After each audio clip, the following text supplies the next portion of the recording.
They say the land of Berilith was swallowed by fire, not because of war, but because of one man's rage. His name was Ilya Drakov, a decorated war general from the old empire of Vosgrad. Known for his discipline, feared for his unshaking cruelty, Ilya commanded armies like gods, cast lightning absolute without question. Yet long before he earned medals and scars, he was a quiet boy born in the village of Dolsk Hollow, a forgotten place tucked into the Ashwood Forest. His mother was mute, and his father was a drunk with fists like iron. Ilya remembered the beatings more than the seasons. In the stillness of Dolsk, rage was the only sound that spoke. At age 16, he ran. He joined the Imperial Army, buried his name, and rose through the ranks until even kings bowed their heads when he entered. But no matter how far he rode, the weight of Dolsk clung to his spine. That village, cursed, foul, rotten at the roots, had never left him. Years passed, empires fell. Ilya became an old man. One winter, he received a letter sealed in black wax. Dolsk Hollow is dying. They summoned you. There is wrath in the soil. There was no signature, just an old sigil, the mark of the village temple, a serpent swallowing its tail.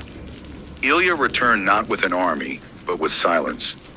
Dolsk Hollow hadn't changed. The trees still leaned in unnatural angles. The houses were warped, almost sagging, as if the land itself was tired of them. Children watched him with hollow eyes. The elderly muttered prayers through missing teeth. And in the village square, a pyre burned endlessly with no fuel and no smoke. At the temple, he met the Elder of Thorns, a thin man with amber eyes and fingers like sticks. "You shouldn't have come," the Elder whispered. "You summoned me." "No, General. We called the curse. You are merely its echo." The words meant little, but the fear in the Elder's face that meant everything. "I'm not here to listen to riddles. Tell me why I was called." The Elder led him inside. The stone walls were covered in symbols, wrathful gods, open jaws, blazing suns crossed out with lines of blood. "You were one of 12, the Elder said. 12 boys born during the eclipse. The villagers believed the 13th child would bring ruin, so they killed the next infant born. A girl. She was drowned in the well. Ilya's chest tightened. He remembered the screams he had forgotten until now. They lied to us. There was a 13th child. Not a girl, a boy. One they hid deep in the woods. He was different. He absorbed rage like others breathe air. And, the Elder's voice cracked, he's returned, but not as a man, as something else. He has no face, no voice, only wrath. He's killing the children. Their eyes turn black. Their hearts stop beating. Ilya scoffed. "And what do you expect me to do?" "You must kill the wrath you abandoned, before it kills us all." That night, the wind cried like a mother in mourning. Ilya stayed in the old house where he was born. Dust and bones littered the floor. The hearth was cold.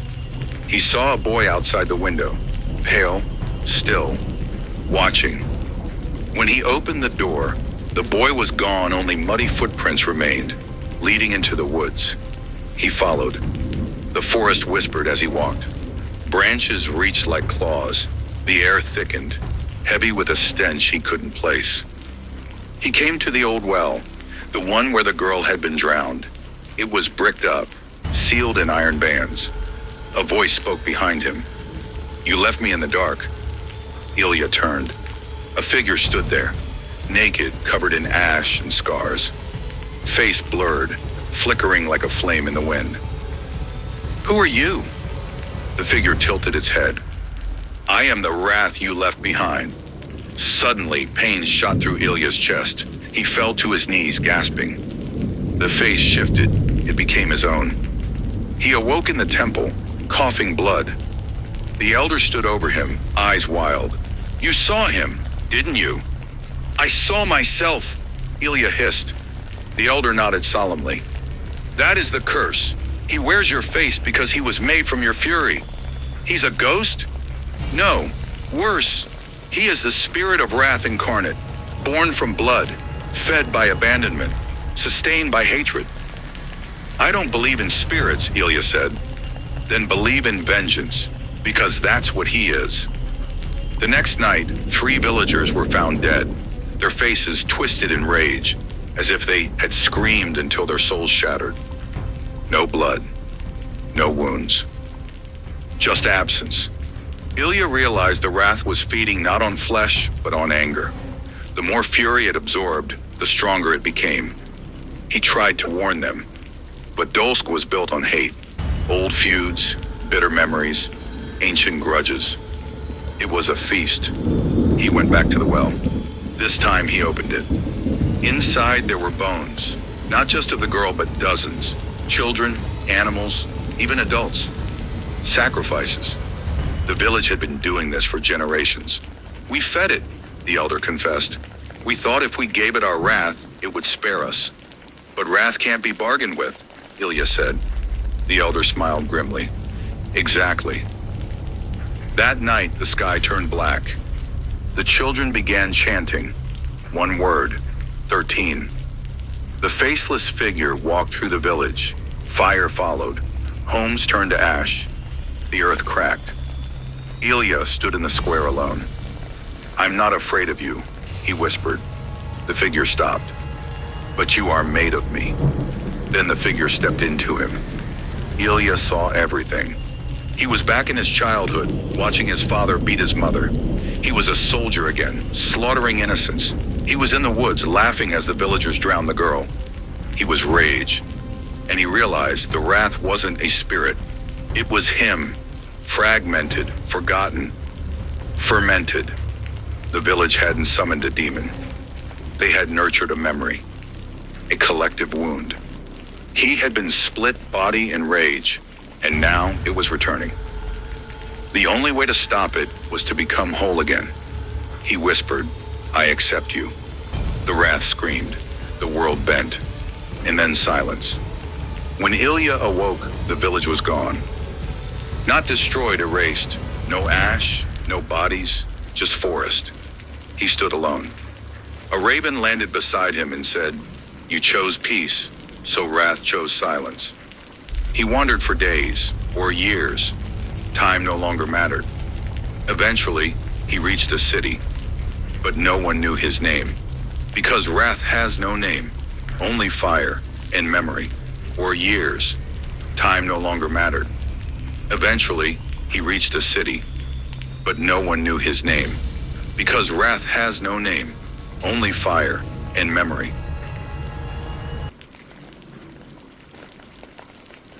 They say envy is a shadow, silent, formless, always behind you. But I know better now. Envy has a shape, a reflection, and a room it calls home. My name is Alira Graves, and I was never meant to enter room 13 of Highvale Manor. But envy led me there, whispered, begged, seduced.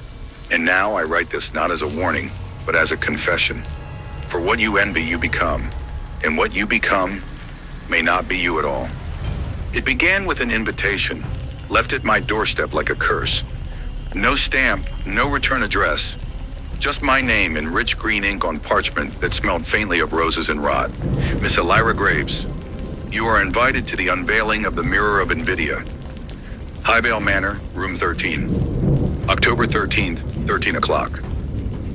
Envy reveals the truth beneath beauty, power, and purpose. I should have laughed it off, should have burned it, but I didn't, because deep inside, where the quiet rot of my soul festered, I was curious. I had spent years being invisible, a nurse in the psych ward, cleaning vomit and changing sheets for people who talked to walls and clawed their own faces. Meanwhile, my older sister, Evelyn, was bathing in champagne on magazine covers, an internationally renowned artist hailed for her emotionally raw portraits. She painted sorrow. I lived it. Evelyn always had everything. Our parents' love, talent, money, admirers. I was the afterthought, the clever one, the one with practicality, but no spark, no fire. So when the letter arrived, part of me, maybe the worst part, hoped the mirror would show me something better, something I could have been. I took the Friday off, told no one, drove alone into the gray hills outside the city until I found the remains of Highvale Manor. It looked haunted long before I stepped inside. Iron gates rusted open. The air smelled like old books and extinguished candles. Ivy had strangled much of the stonework. The windows were smeared with age. I felt watched from the moment I parked. But I kept going. The front doors creaked open with a strengthless push. Dust hung like smoke. I walked under chandeliers crusted in spiderwebs, past halls echoing with the memory of music. No one else was there. Only a small black plaque at the stairway. Room 13, third floor. I don't know why I wasn't afraid. Not then, not yet. The hallway to room 13 was lined with old portraits. Eyes that followed, mouths too tightly shut. The silence felt swollen, as if sound had been strangled from the very air. And then, the door. Black, numbered in tarnished brass. 13. I hesitated, hand on the knob. Something primal whispered, "Don't." But envy is louder than instinct. The room was windowless, circular, lit by a light with no source. In its center stood the mirror. Tall, framed in black wood etched with serpents biting their own tails. Its surface shimmered, not with reflection, but with possibility. And then, I saw her. She looked like me. She was me, but thinner, taller, lips fuller, hair shinier, eyes brighter. Her skin glowed with confidence. She wore a sleek black dress, the way her chin tilted, regal, powerful. She didn't smile, just watched me with a flicker of recognition, as if I were the ghost. I turned to look behind me. No one. Looked back at the mirror. She was still there. I raised my hand, so did she. But she was half a beat ahead. A second of delay, but unmistakable. I waved both arms rapidly. She followed, but lagged, mimicked, like an actor rehearsing. Then she smirked. I didn't. Goosebumps danced up my spine. I stepped closer. Behind her, her world was not the room I stood in. Hers was golden, sunlit, a palace. People bowed in the background. Cameras flashed. My name, Alira Graves, flashed in a neon signature behind her. She was famous, beloved, envied. I reached out, touched the glass. It was warm, and then she spoke. No sound, just lips moving. "Let me in." I jerked back. The air shifted. Something inside the room stirred. "Who are you?" I whispered. She raised a finger, slowly pressed it to her lips. "Shh." I blinked. She was closer, right behind the glass. I hadn't moved. I stumbled backward. My heel hit something, a velvet rope stand, the kind used in museums. It clattered. When I looked back, she was gone. Just me, plain, tired, ugly little me. The air felt colder now. I left the room shaking, heart pounding, made it down the stairs, nearly sprinted to my car. But the mirror didn't leave me. That night I dreamed of her. Not me, her. Standing in the mirror, watching me sleep, her eyes glowing faintly green. She mouthed it again. "Let me in." I woke up screaming. In the days that followed, things began to change. At first, little things. My phone showed alerts for art exhibitions I never followed. Emails congratulating me on awards I hadn't won. My bathroom mirror flickered with that other face, always smiling, always waiting. Then, it happened. I looked in my hallway mirror one morning, and I was her. Not seeing her, I was her. The hair, the eyes, the lips. I turned, touched my face, heart hammering. I wasn't dreaming. And then it snapped back. One blink, and the frumpy Alira was back. But the aftertaste remained. I wanted more. I needed it. That night, I returned to Highvale. Room 13 was waiting. The mirror shimmered again. I stood inside. This time, she reached out. Her hand pressed against the glass. I reached back. Our fingers met. A blinding pain shot through my arm. My nails cracked, bleeding. but I couldn't pull away. I screamed. No one heard. And then I blacked out. When I awoke, I was outside, on the steps, drenched in sweat. My phone buzzed. It was Evelyn. "Are you okay?" she asked, voice trembling. "I had the strangest dream about you." "Something's wrong." I felt it. I lied. "I'm fine," but I wasn't. Because that night, I didn't dream of her. She was gone. And something in my chest had shifted. The days turned strange. People treated me differently. At work, my patients smiled at me. Doctors complimented my voice. One said I had presence. Another asked if I'd ever considered modeling. When I looked in mirrors now, sometimes I caught a flash. Myself, but better. Improved. My skin cleared. My voice became deeper, smoother. I laughed more. Or rather, she laughed through me. I began to lose memories. Tiny ones at first, where I'd put my keys, what I'd had for lunch. But then, entire conversations vanished. Whole evenings blurred. One night I awoke to find myself standing in front of the bathroom mirror, whispering a language I didn't know. The reflection wasn't me. Her eyes glowed green. And then I understood. We weren't sharing. She was replacing me, bit by bit. My body was becoming hers. And I was becoming a memory. I sought help. A psychologist named Dr. Lorraine agreed to see me after I told her everything. To my surprise, she didn't laugh. She listened, took notes, asked me to draw the mirror. When I finished, she stared for a long time. Then she said softly, "You're not the first." "What?" "Others have seen it, described similar things. A mirror that shows you the life you envy most and feeds off your desire until it replaces you with the version of yourself who has it." I stared at her, heart racing. "It's not psychological," she whispered.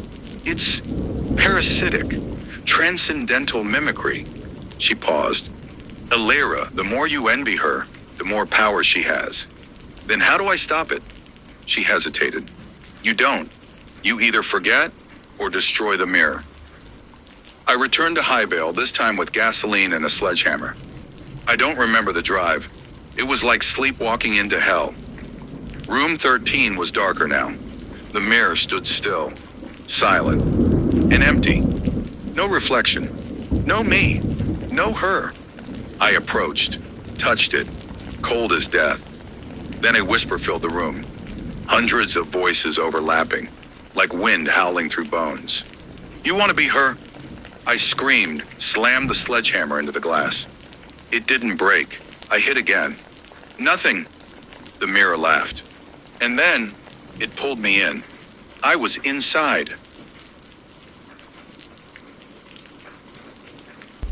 I have seen hunger in many forms. The kind that gnaws in war zones, the kind that creeps in refugee camps, the kind that makes a man eat his own boots. But none of that prepared me for what I found in the forgotten village of Carnity, nestled deep in the Carpathians, where the wind speaks in tongues and the sore remembers screams. My name is Elias Varga. I was a cultural anthropologist from Prague, traveling across Eastern Europe in 1997 to study rural food customs. The journals I kept were full of cheerful recipes, grandma folklore, and faded smiles, until I stepped into Carnity, and then my pen turned to ash. You won't find the village on maps. Locals warned me it was cursed, an old mining town that lost itself during the Austro-Hungarian Wars. But the hunger to discover, perhaps my own gluttony, led me there. I walked for hours through fog-laced woods until I saw it. It was like stepping into a painting left to rot. The buildings leaned like broken teeth. Smoke rose from crooked chimneys, and yet there was silence, like the village itself was holding its breath. I was greeted by a girl no older than 10, pale skin, hollow cheeks, but eyes that gleamed like wet obsidian. "You came for the feast," she whispered. I said I was just passing through. "Everyone comes for the feast." And she turned and walked deeper into the village. I followed. The villagers lived like ghosts of a bygone century.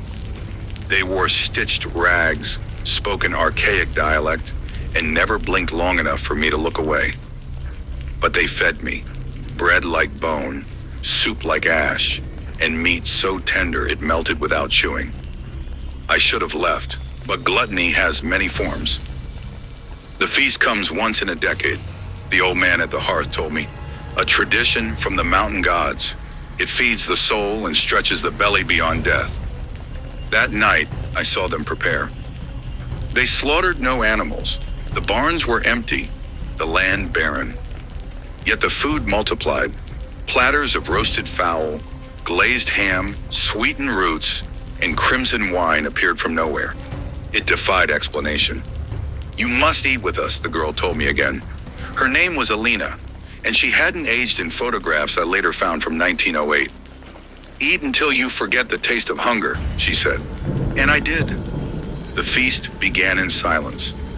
Long wooden tables stretched into the woods. Every villager sat in reverence. As the first bite passed my lips, I felt a warmth coil in my gut, a divine pleasure I cannot describe. The food fed not just the body, but memory, desire, loss. It filled emptiness I didn't know I had. By the third plate, I wept. By the seventh, I felt something inside me stretch. By the 10th, I could no longer stand. The villagers didn't stop. Their bellies distended grotesquely, but they chewed, chewed, chewed, tears and blood dribbling down their chins. I saw a man bite off his own fingers, thinking it a delicacy. A woman gnawed at her child's arm, and the child laughed. "Gluttony is not a sin," Alina said beside me. "It is worship. To eat is to remember." I tried to run, but my legs failed. I crawled. I reached the church. Inside, frescoes of saints devouring each other adorned the walls. The altar held not a crucifix, but a massive gnawed bone enshrined in velvet. Then I saw them, the hollow bellies. In the crypt below, the floor trembled with the moans of the ancient hungry. They were once villagers too, those who could not stop. Their bellies had bloated until their legs snapped. Their eyes sunk so deep you couldn't tell if they saw or dreamed, yet their mouths chewed. Still, eternally, their stomachs gaped like empty wells, devouring time itself. "We must feed them," said Alina, "lest they rise and eat the world." I asked why me. "Because you came hungry." I don't remember how long I stayed. Days, weeks, time softened like cheese. Eventually, I stopped eating. My hunger turned inward, devouring my dreams. I began to forget my name, my mother's face, the taste of real food. I escaped during a storm, crawling out as the villagers wailed. Alina didn't stop me. She only whispered, "The hunger is in you now." It's been 28 years. I live in Prague again, but I wake each night craving something I cannot name. Regular food turns to sawdust in my mouth. I've bitten my nails down to bone. I've lost 2 fingers in my sleep, and still I hunger. The doctors call it pica. I call it the curse of Carnati. Each night I see the hollow bellies in my dreams. They whisper my name, they offer me a seat, and I know I'll return. Because hunger is not a sensation, it is a god, and I am devout. Elias Varga, last journal entry, April 2025. I came to the monastery to write. After years of publishing philosophical tracts, teaching at universities, and relentlessly chasing answers to questions that never ended, I felt hollowed out, exhausted, not by the body, but by thought itself. So I fled. I chose Romania because it was far, quiet, and old, very old. The monastery of St. Demetrius lay like a forgotten fossil among the Carpathians, where mist poured over the rocks like milk down old stone. It wasn't on the map. A local woman, wrinkled and nearly blind, pointed me up the mountain with a shaking finger, whispering, "You will not return." I laughed then. The monastery welcomed me in silence. It had no electricity, only lanterns. The monks, all pale and thin as reeds, moved slowly, gliding rather than walking. They never spoke unless spoken to, and even then their words came out like sighs, as if sound itself were an inconvenience. Brother Ion was assigned to me. He was young, but looked centuries old. His eyes were ringed with violet shadows, and his skin had the color of old parchment. He led me to a tiny stone room, my cell, with a cot, a table, and a single window looking into a courtyard where nothing ever moved. I set up my typewriter and told myself this silence would help me write. It didn't. The days were long and identical. No clocks, no bells, no clear meals. The monks ate in silence, their food bland and gray. Lentils, gruel, sometimes boiled roots. I stopped knowing which day was which. My watch died on the third morning. My body refused to wake or sleep on schedule. I tried to write, I truly did, but my fingers would hover over the keys and no words would come, not even nonsense. One morning I asked Brother Ion, "How do you keep time here?" He smiled faintly. "We no longer need time. Time needs us." That night I dreamed I was buried alive under parchment pages. When I screamed, the paper filled my mouth, soft and endless. My body slowed. I had never known such heaviness. Not tiredness, but slowness. My limbs felt like wet cloth. I moved like I was underwater. My thoughts came in drips, and even blinking seemed to take effort. I told myself it was the altitude, the food, the silence. But deep inside, I knew. This wasn't fatigue. It was rot. The mind begins to die long before the body. It does so quietly, politely. It tells you that tomorrow you'll begin again. That rest is deserved. That stillness is peace. I stopped writing altogether. Just stared out the window for hours, watching mist curl around the stones. Brother Ion would occasionally visit. He never asked if I was well. Instead, he would sit beside me, both of us silent, unmoving, like statues awaiting erosion. One evening I found a hallway I hadn't seen before. Curved, descending. I followed it. The air grew colder and sweeter, like the smell of rain on stone. At the bottom, an arched wooden door. Carved into it were the words, "Rest is the truest worship." Inside was a library. Endless, quiet, unread. Shelves reached to ceilings lost in shadow. Books in languages I couldn't recognize. I touched a spine and felt a jolt, as though the book had exhaled. I opened it, empty pages. Another, blank, hundreds of them. I turned, and a monk I had never seen stood in the aisle. His face was covered by a dark veil. "Do you wish to join the Silent Order?" he asked. "I'm just here to rest," I replied. He nodded. "That is how it begins." I began sleeping more. 12 hours, then 15, then entire days. Sleep came like water, filling every crack, drowning every urgency. I would wake only to feel a yearning to close my eyes again. I lost track of how long I'd been there. Months perhaps, or weeks. My beard grew wild. My body thinned. I stopped eating on some days, forgetting entirely. Other days I gorged on their tasteless stew like a dying man. My hands trembled when I tried to write. But writing, why? What had I even come here to say? Brother Ion said to me once, as we sat on a moss-covered bench, "You are forgetting the illusion of purpose. It is painful at first, but soon it becomes gentle." I didn't respond. I didn't want to. Then came the dreams. They were no longer dreams, they were visits. Each night I would find myself standing in the library again, but now the books bled ink. It dripped down the shelves, staining the floor.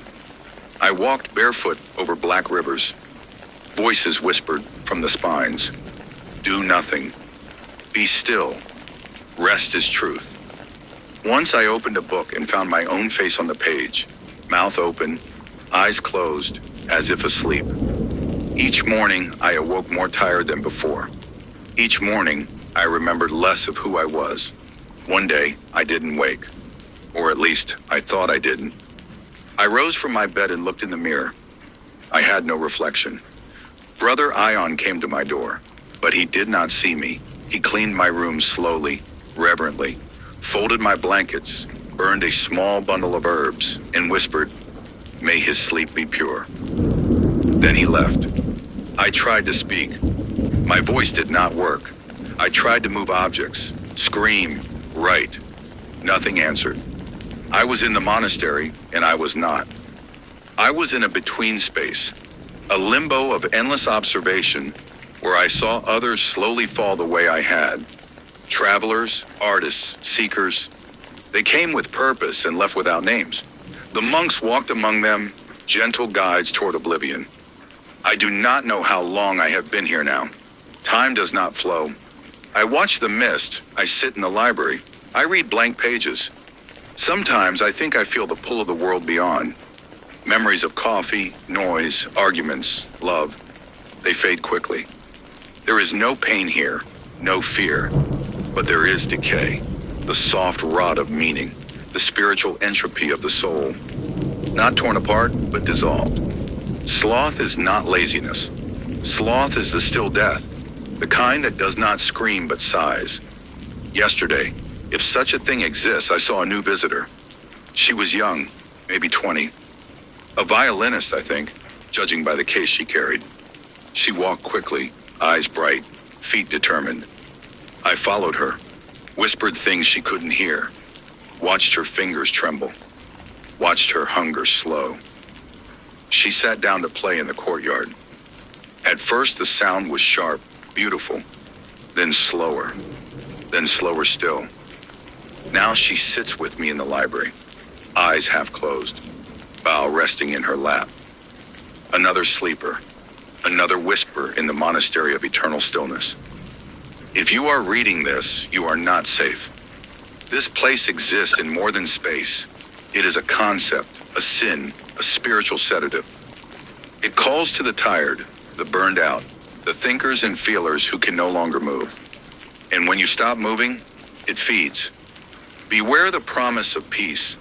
Beware any silence that numbs rather than heals. For it is in such stillness that the soul is eaten. I no longer remember my name. But once I came here to write, and now I rest forever. They say the town of Groza was not built, but uncovered, dug up from beneath a cemetery mound by soldiers of the Black War. When the trenches were filled and the bodies left to rot, the fog rose from the earth as if the land itself sighed in relief or regret. That is where the tale begins. Not in sunlight or cities, but in the shadow of what should have remained buried. I was not a man of superstition. I was a scholar, an antiquarian. But greed can infect the mind of even the most rational, like black ink spilled across a clean page. I came to Grosso in the winter of 1873, chasing whispers of a vault, the Vault of Grossa, rumored to contain not only golden relics, but knowledge forbidden by both man and God. It was cold beyond measure, the kind of cold that numbs not just flesh, but thought. Yet I trudged through the icy forest, driven by the journal I found buried in a Krakow library, pages written by a monk whose eyes had been gouged out before he died. In it, he spoke of a vault beneath Grossa, guarded by rites lost to language.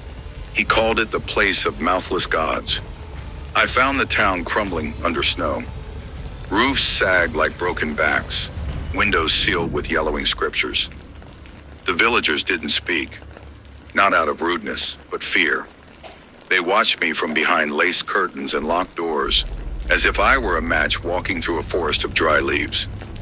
At the tavern, an old man with fingers like roots finally spoke. His voice rasped like bark. "Why are you here, outsider?" "The vault," I said. "I seek the relics beneath your soil." He closed his eyes. "There are riches below, yes, but none leave Groza with full mind or soul." I laughed. "You believe in curses? I believe in memory, and memory never dies here." He handed me a torn map, trembling. "Go then. But you will not return the same, if you return at all." The entrance to the vault lay beneath an abandoned chapel outside Grossa. The structure was Romanesque, its stone blackened by centuries of ash and snow. Within, behind the altar, was a trapdoor sealed with wax and bone. I broke it open. The silence that followed was not absence of sound, but the presence of something else. A watching. I descended into the dark with only a lantern and my satchel. The air was thick, ancient, almost wet with time. Symbols lined the walls, looping, mouthless runes that bled into my mind like oil through water. I couldn't read them, but I felt them. The vault was vast, a labyrinth of stone chambers, each stranger than the last. One room held mirrors that reflected nothing. Another echoed before I made a sound. I should have turned back, but greed was a compass that always pointed downward. Then I found it. A hall of gold stretching beyond the lantern's glow. Coins from empires long extinct. Jewels the size of fists. Artifacts made from obsidian, not carved, but seemingly grown. In the center, a pedestal with a black box, smooth as shadow and cold as death. I opened it. Within lay a parchment. No writing, only a circular symbol, like an eye that had been stitched shut. The walls breathed. I returned to Groza with the box. The villagers fled as I passed, crossing themselves, hiding their children. I didn't care. My mind was ablaze with visions. Architecture not of earth, voices and languages with no vowels, machines made of bone and thought. I tried to study the symbol, to translate it. Every night it changed.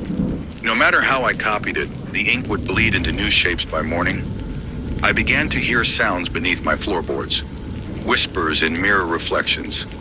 My hunger for answers became insatiable. Then I began to see him. A man, no, a figure, wearing robes of ash, face a void stitched in vertical slits.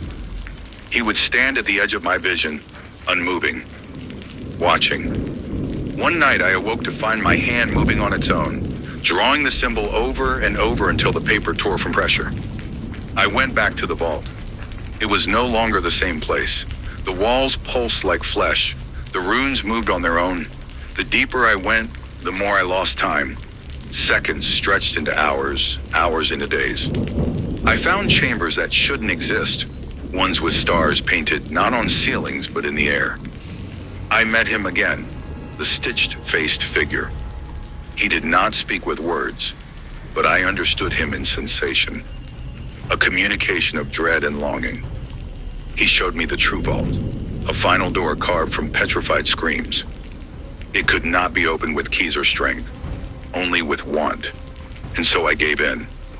I let my greed consume me. I offered my name, my memories, the smell of my mother's hair, the taste of joy, the weight of guilt, all sacrificed on an altar of desire. The door opened. What lay beyond was not treasure. It was truth. I stood in a place that was not place, a void lit by no sun, filled with structures made of moments. Ideas had shape, emotion had color. I saw beings, enormous, formless, aware. One turned toward me. Its gaze pierced every life I had ever lived.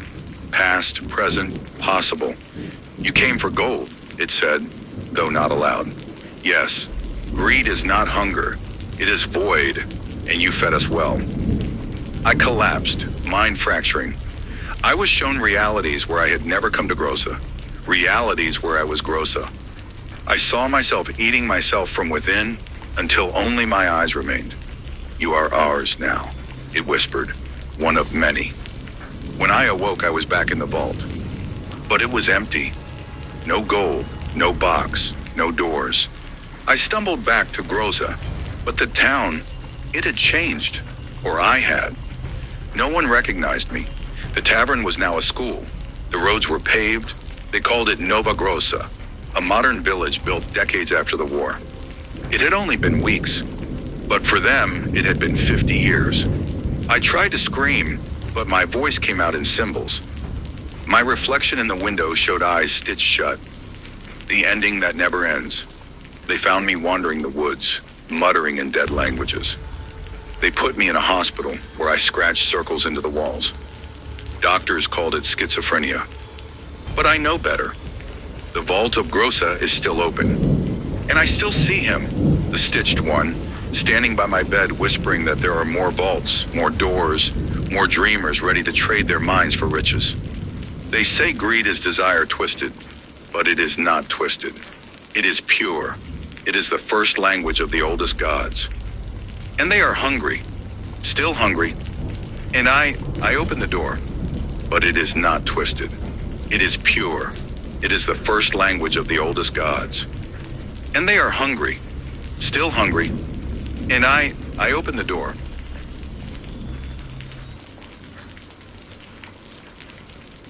I wasn't born this way, but I remember the moment I changed.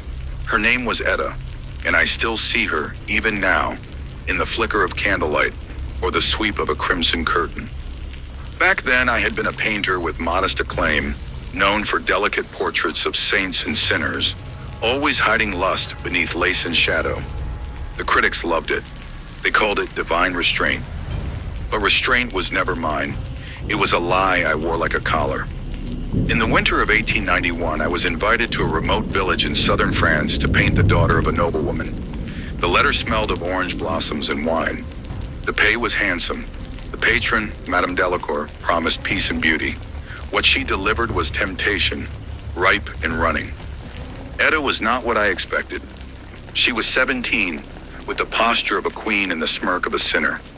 Her hair was black as spilled ink, and her lips, God help me, were stained with juice from the orchard she seemed to haunt. "You may paint me," she said on our first meeting, perched upon a velvet chaise, "but only as I am, not how my mother wishes." I should have declined, but I did not. I agreed like a fool offered a key to the forbidden. Every day she posed for me, and every day I lost a piece of my soul. There was something wrong with the orchard. The villagers never entered it. They whispered when they passed. I asked Madame Delacour about it, and she smiled too tightly. "It has always been here," she said. "Older than the chapel, older than sin." Etta would pluck fruit from its trees, crimson, glistening, overripe. She would bite into it and let the juice run down her throat, onto her dress, onto the floor of my studio. She never wiped it off, and neither did I. One night she offered me a fruit. "It tastes like everything you've ever desired." I did not eat it, not then. I began to change. My hands trembled while painting. My thoughts twisted. My dreams became obscene, flashes of skin, of mouths, of limbs intertwined in impossible ways. I painted Etta nude without her asking. She approved. Her mother did not. Madame Delacour confronted me, her voice shaking. "She is not what she seems. That orchard, it's cursed. It's where her father died, consumed by his own hunger." But I was no longer listening. All I could think of was Etta, the curve of her spine, the way her breath hitched when I brushed paint across canvas. Then came the night of the crimson moon. The villagers locked their doors. Dogs howled. The air turned thick and perfumed. Etta came to me, dressed in nothing but a shawl of silk. "It is time," she said. "You must eat the fruit. You must see." I followed her into the orchard. We walked for what felt like hours. The trees grew denser, the fruit larger, pulsating softly in the dark. She picked one, pressed it to my lips. "Taste me," she whispered. I bit. The world ruptured. I saw her not as a girl, but as a goddess, a succubus of ancient hunger. Her body was flame and thorn, sweet rot and wine. She consumed me, not with teeth, with want. Every nerve burned, every moan echoed across the orchard. I could not stop, did not want to. We did not sleep. We writhed, melted, became part of the ground. The trees drank our sweat. The fruits swelled with our sins. When dawn came, I was alone. Madame Delacour was gone, the house abandoned. The villagers refused to meet my eyes. My paints had curdled, my canvas torn. I returned to the orchard. It was dead. The trees were blackened husks. The fruit rotted, crawling with flies. The earth beneath was stained with something darker than blood. I screamed for Etta, but only silence answered. And then I saw it. A new tree, young, vibrant, growing where I had lain. From its branches hung a single fruit, pale and slick. Inside it, something moved. Something with my eyes. I tried to leave the village. Every road turned back to the orchard. I burned my paintings, tore at my skin, prayed, but the hunger remained. I began to paint again. Not saints, but desires. Women with serpents for tongues. Men with open chests and nothing inside. Lovers sewn together by their lust. People came from distant lands to see them. They called them masterpieces. They never knew the truth. Each painting bled. Each painting wanted. I am old now, but Etta never aged. She visits in dreams, offers me the fruit again. I always bite. I have sold my soul many times. Each time I think I have reached the end of want. And each time she shows me a new layer. Desire has no bottom, only hunger, endless, ripe, and red. I am painting one last portrait. It is of Etta naked beneath the orchard tree, her eyes hollow, her mouth open, her hand holding the fruit. But this time the canvas weeps, and from behind me I hear a voice, "Paint me real. Let the world see what you did." I turn, and the fruit is in my hand.